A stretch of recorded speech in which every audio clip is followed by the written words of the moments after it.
she feel like she got gingivitis or halitosis. I'm like, wait a minute, the flaming hot breath is crazy. Like, a jalapeno tongue is wild. That's all I got to say.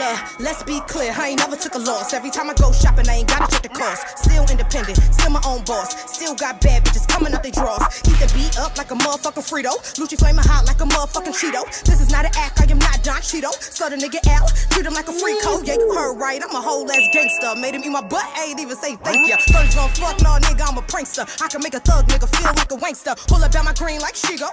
What's up, Lucci gang? It's your girl Lucci V, and welcome back to my channel. I'm back with another video, and today I'm going to be recapping Joseline'S Cabaret, Texas, episode 13. 13 sounds crazy. That's a lot. But yeah, if you would like to get into the tea with me, then stay tuned to this video right here. But first, make sure you like, comment, subscribe, hit that notification bell. Ding, ding, ding.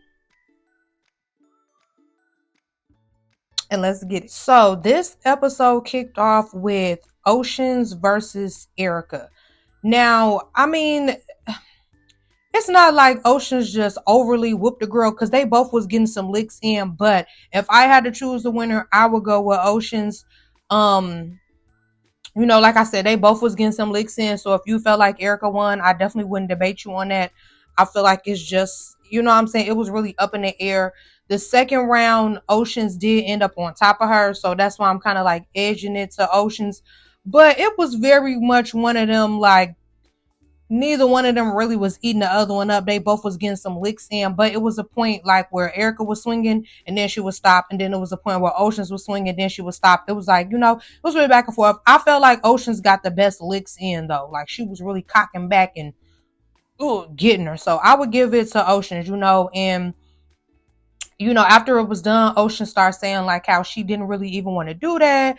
She wasn't trying to run a fade with her. She wasn't trying to get into it with her friend, all this and that. And, you know, Queen Envy was like, well, you stood up and you was acting like you was on that. So, of course, she's going to react like that. And she's like, no, I wasn't on that. But it is kind of like, if you stand up over me and you know what I'm saying, you getting hyphy, then I am going to think like, girl, are you on that or not? Like, what's tea? But, I mean, me, if I'm cool with somebody, my first instinct isn't to like run a fade with one of my friends. But, you know, I can understand Erica was irritated that Oceans even said her name. They had just had that conversation with her on the bus about her doing that to Lex.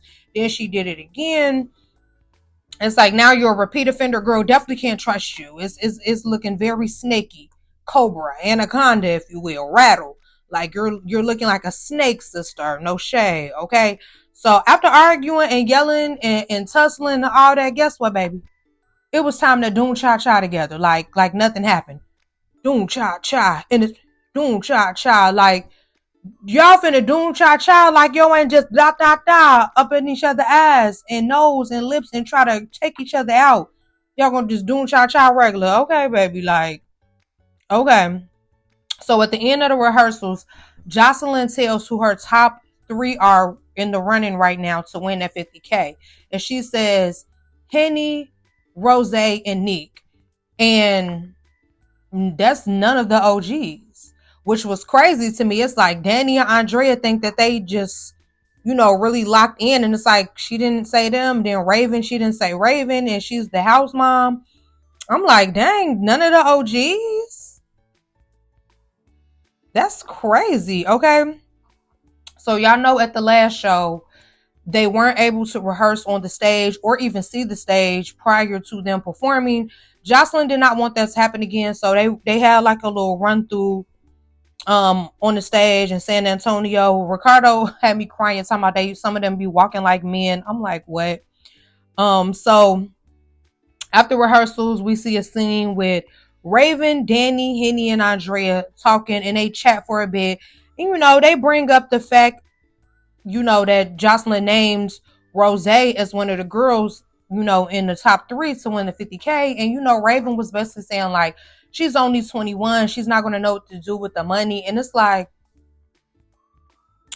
that's just not a valid reason to me to not want the girl to win the money. Because, like, you know, Raven was saying, like, oh, when she was 21, she was blowing through money. Like, just because that's what you was doing when you was 21, that don't mean that that's what this girl going to do at 21. Like, you don't know her mind state, you know what I'm saying? She was saying she just doesn't give smart, but it's like, you don't know this girl. So then Raven says that her breath be stinking.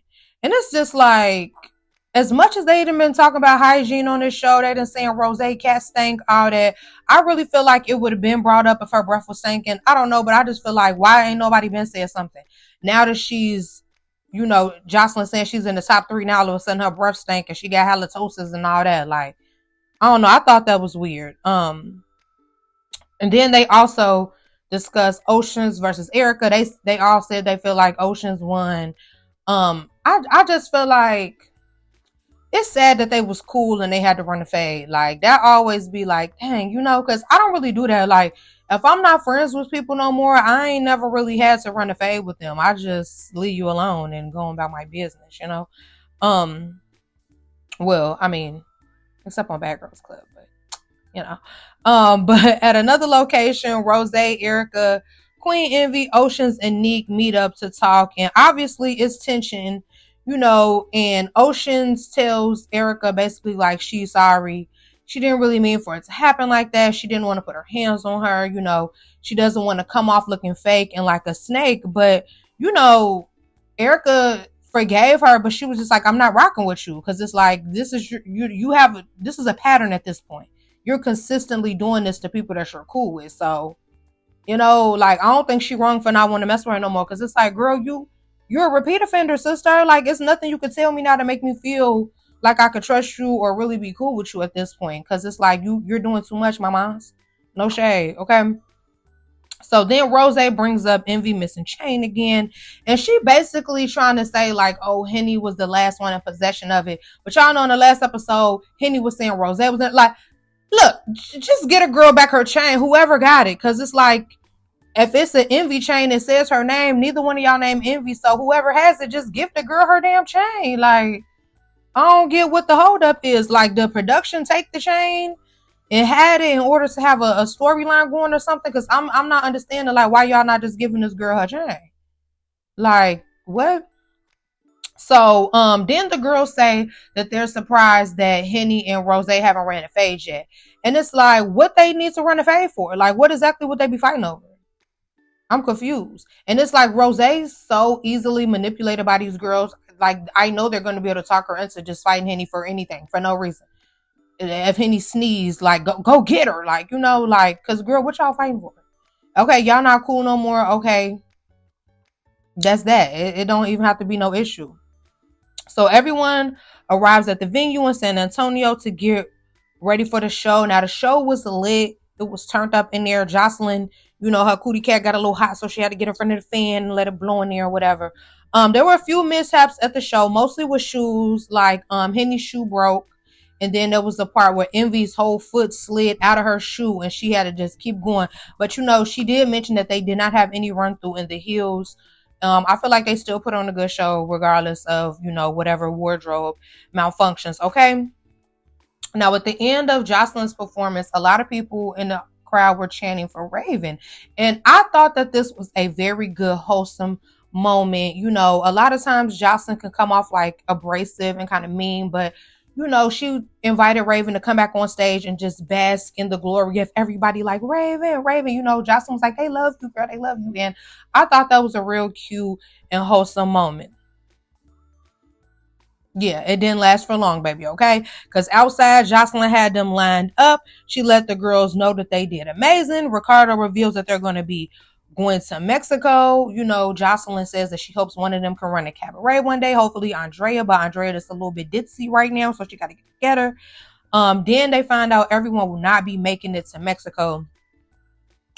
And, I guess she was saying like one person has to be eliminated.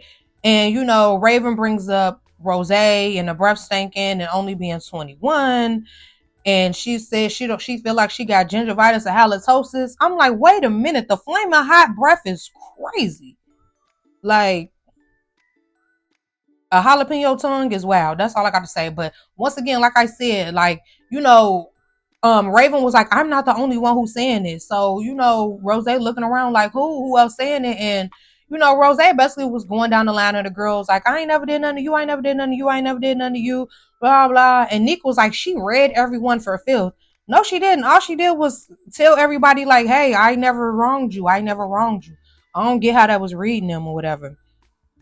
But Jocelyn says that she's gonna sleep on it before she make her decision. Baby, she ends up going on a whole rant. Like, I should be, everybody wants to be a part of the cabaret. I should be charging y'all for this. I should make y'all pay for this. Y'all should be treating me like God. Y'all should kiss the ground I walk on and bow down to me. And woo woo, like, girl, where did this come from? So as she's saying like that, y'all should, bow down to me and all that. She was like, especially you two, talking about Nick and Rose. Like, I feel like y'all think y'all got it already and y'all don't. And woo woo, like, it was just like so random how she went on this like little power trip out of nowhere, because they literally weren't doing nothing. They weren't making no faces at her. They weren't rolling their eyes. They were literally just standing there.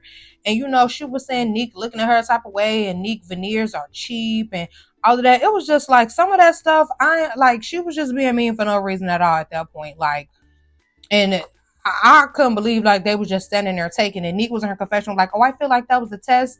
Baby, I would have failed that test because I would have ate Jocelyn up. No shade. Like, because girl, what did you do that for? It wasn't no huffing. She don't like when people sneeze around her or do all this and that. It wasn't none of that going on. The girls were literally just standing there. Like, I thought that was so weird for her to do that. Like, and Rose even went and got in another van and started crying so hard. Like, I felt really bad because I'm like, why would you do that, Jocelyn? Like, that was so mean, girl.